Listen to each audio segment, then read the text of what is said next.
The Thanvabara were the dominant archer unit deployed by the Achaemenid Empire. Archery was a proud tradition of the Persians, who devoted a large amount of time to the craft.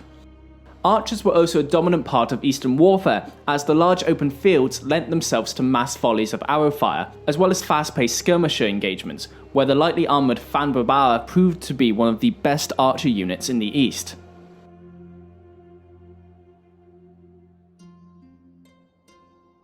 Recruited from the same pool as the Sparabara, who were the first line of the Achaemenid armies, the Thanvabara were handpicked based on their intelligence and skill with the bow from a young age, and enrolled into a training regime which finally honed their skills with the bow, as well as their ability to adapt to ever-changing situations, which skirmishers would often find themselves in the midst of battle.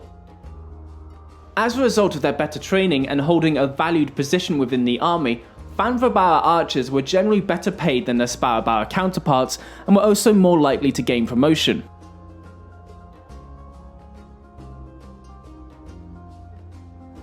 In terms of armour, the Thanvabara wore much the same armour as their Sparabara counterparts. This was usually in the form of padded vests, which provided a surprisingly large amount of protection for the wearer. This had several benefits over heavy armour. For one, it allowed the Thanvabara to be even more mobile than their foes, as they were not weighed down by heavy armour. Another benefit was that if the armour was slashed or broken in combat, the wearer could easily patch up the holes, while someone wearing an expensive breastplate would have to go to the armoury and have a smith repair it.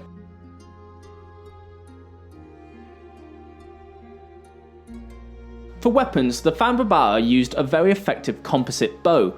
What is interesting is that this bow, after many tests, was found to be better suited for horseback archers rather than regular archers. However, it is known that the Thanvabara never actually fought on horseback, as this role was delegated out to specialised mercenary units deployed by the Persians.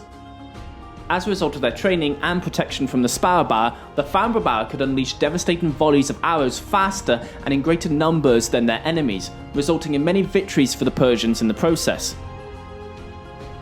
Although mainly kept in reserve to fire more arrows at the enemy, the Thanvabara were not without melee weapons. They carried a short dagger, which they could use to defend themselves if the Sparabara did not intercept an attack on their own lines in time. They were also brave enough to plug the gaps in their own army lines if the need for such bravery arose.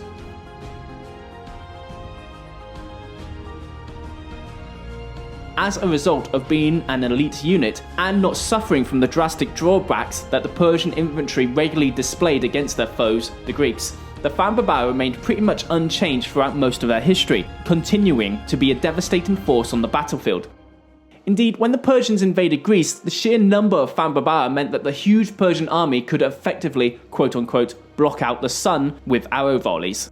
The Thanvabara were so effective in combat that following the Macedonian conquest of the Achaemenid Empire, many were enrolled into the Macedonian army as replacements for the losses sustained in previous battles. These men, along with the former Persian cavalry unit, the Asabari, served their new king Alexander the Great ferociously well, allowing the Macedonians to penetrate deep into modern-day Pakistan, something the Macedonian divisions were hesitant to do. Indeed, the shame of having been outshone in bravery by those that had once been their foes motivated the Macedonian forces on multiple occasions to keep on going deeper and deeper into unknown territory. This was until eventually rumours of what lay ahead of them even swayed the Thanvabara and Asarabari to join their Macedonian comrades in convincing their king to turn back home.